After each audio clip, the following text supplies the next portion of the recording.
ইতিহাসের সবচেয়ে বড় বিশ্বকাপ হতে চলেছে সবচেয়ে খরচেও। এরই মধ্যে ম্যাচ টিকিটের মূল্য পৌঁছে গেছে সাধারণের ক্রয় ক্ষমতার বাইরে। এবার ফুটবল ভক্তদের যাতায়াত ব্যবস্থা নিয়েও আসতে চলেছে বড় রকমের দুঃসংবাদ।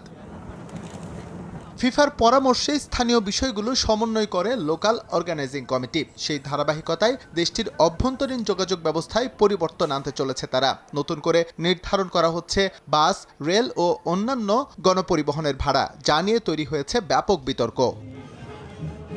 ম্যানহাটনের পেন স্টেশন থেকে নিউ জার্সির ইস্ট রাদারফোর্ডে অবস্থিত মেটলাইফ স্টেডিয়ামের যাতায়াত ভাড়া সাধারণত $12.90 মার্কিন ডলার, অথচ প্রস্তাবিত নতুন ভাড়ায় তা নির্ধারণ করা হতে পারে $100, যা নিয়ে তীব্র প্রতিক্রিয়া তৈরি হয়েছে স্থানীয় নীতি নির্ধারকদের মাঝে।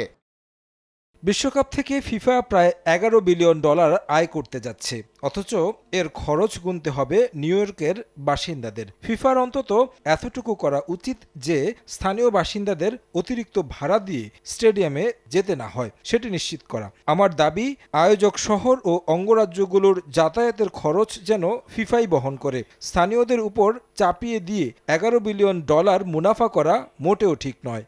শুধু নিউ ইয়র্কেই নয়, যুক্তরাষ্ট্রের যে 10টি রাজ্যে ফিফা বিশ্বকাপের ম্যাচ অনুষ্ঠিত হবে তার প্রত্যেকটিতেই গণপরিবহন ভাড়া নতুন করে সমন্বয় করার উদ্যোগ নিয়েছে কর্তৃপক্ষ, যা বৃদ্ধির মাত্রা অনেকের কাছেই বাস্তবসম্মত নয়। যদিও এখন পর্যন্ত ভাড়ার যে তালিকা প্রকাশ করা হচ্ছে বিভিন্ন গণমাধ্যমে, তার অনেকটাই অনুমান নির্ভর। বিশ্বকাপ যতটা সম্ভব সবার জন্য সহজলভ্য হওয়া উচিত। স্বল্প দূরত্বের একটি ট্রেনের যাত্রার জন্য $100 বেশি ভাড়া নেওয়া অত্যন্ত ব্যয়বহুল। এটা ঠিক করা হচ্ছে না।